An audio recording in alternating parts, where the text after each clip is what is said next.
इस व्यवस्था में किसी को कुछ नहीं मिल सकता है। साथियों, आज का जो वर्तमान व्यवस्था है ये एक के लाभ और दूसरे के नुकसान पर टिका हुआ व्यवस्था है। जरा आप गौर से देखिए और समझने की कोशिश करिए कि एक डॉक्टर का घर अच्छा से तभी चलेगा जब उसके इलाके में ज़्यादा से ज़्यादा लोग बीमार पड़े। एक कफन बेचने के वाले के घर में चूल्हा तभी जलेगा जब उसके इलाके में कोई ना कोई मरेगा। अब यहाँ पर ना तो कफन बेचने वाले की गलती है ना उस डॉक्टर की गलती है, क्योंकि उसे भी अपना घर चलाना है। इससे ये पता चलता है कि इस आर्थिक व्यवस्था में दोष है। किसी पार्टी या सरकार को बदल देने मात्र से देश का भला कभी नहीं हो सकता है। साथियों, इस देश की ही नहीं, इस धरती पर समस्त देशों की बुनियाद मजदूरों पर टिकी हुई है, श्रमिकों पर टिकी हुई है। लेकिन आज जो श्रम से जितना दूर है वो उतना सुखी है और जो जितना श्रम के नजदीक है वो उतना दुखी है। इसलिए हमारे लिए आवश्यक है इस व्यवस्था को बदला जाए।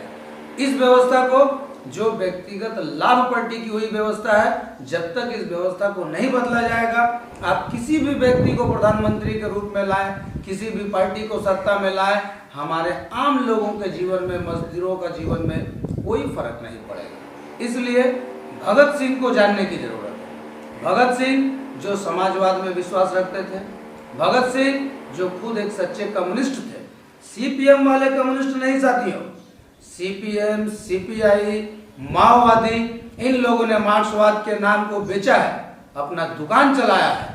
मजदूरों को सबसे ज्यादा धोखा इन कम्युनिस्ट पार्टी वालों ने ही दिया है। इसलिए आपको जानना होगा कि आखिर मार्क्स और लेनिन चाहते क्या थे। 34 साल से पश्चिम बंगाल में सीपीएम ने मार्क्सवाद और लेनिनवाद का जो चेहरा आम लोगों के सामने लाया है, वास्तव में वो मार्क्सवाद नहीं है। मार्क्सवाद इस व्यवस्था के उन्मूलन की बात करती है। इस व्यवस्था को मिटाकर श्रम की सत्ता कायम करने की बात करती है। जबकि सीपीएम और सीपीआई, फॉरवर्ड ब्लॉक, इन मार्क्सवादी पार्टियों ने इस वर्तमान व्यवस्था को मिटाने के बजाय इस व्यवस्था में भाग लिया, चीफ मिनिस्टर बने, दिल्ली के केंद्र में शासन में भाग लिया। इसलिए साथियों, आप जिस मार्क्सवाद से परिचित हैं वो मार्क्सवाद नहीं है। मार्क्सवाद अगर आप जानना चाहते हैं तो RSP-IML से संपर्क करें। भारत की क्रांतिकारी समाजवादी पार्टी मार्क्सवादी लेनिनवादी ही एकमात्र ऐसी पार्टी है जो ये मानती है कि जब तक इस व्यवस्था को बदला नहीं जाएगा तब तक आम लोगों का भला नहीं होगा। यही बताने के लिए हम आपके बीच चुनाव में आए हैं, क्योंकि अगर पार्टी चुनाव में भाग नहीं लेगी तो चुनाव घोषित होने के बाद पार्टी अपनी बात को आप तक रखने का अधिकार कानूनन रूप से नहीं रख पाएगी। इसलिए हम मजबूरी में चुनाव लड़ते हैं। चुनाव में न तो हमारा जीत से कोई मतलब है, न हार से कोई मतलब है। धन्यवाद साथी। मेरा रंग दे बसंती चोला, मेरा रंग दे बसंती चोला, मेरा रंग दे बसंती चोला, मेरा रंग दे बसंती चोला।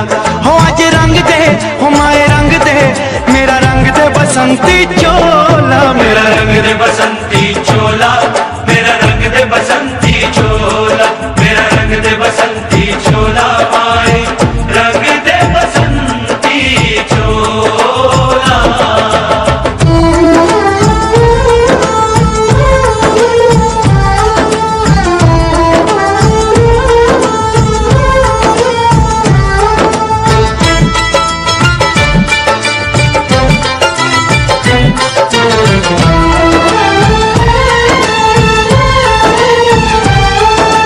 आजादी को चली बहाने दीवानों की टोलियां, आजादी को चली बहाने दीवानों की टोलियां।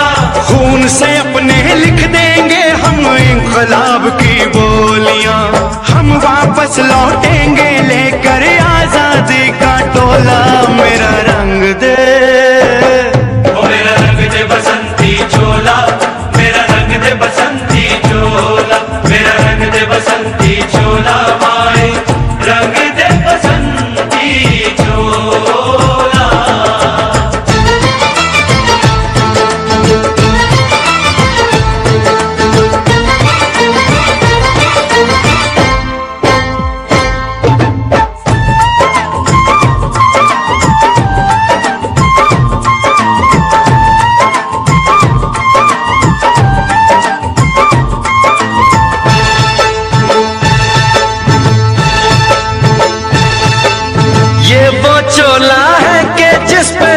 रंग चढ़े न दूजा। ये वो चोला है कि जिसपे रंग चढ़े ना दूजा। हमने तो बचपन से की थी इस चोले की पूजा। कल तक जो चिंगारी थी वो आज बनी है शोला। मेरा रंग दे, ओ मेरा रंग दे बसंती चोला, मेरा रंग दे बसंती चोला। मेरा रंग दे बसंती चोला।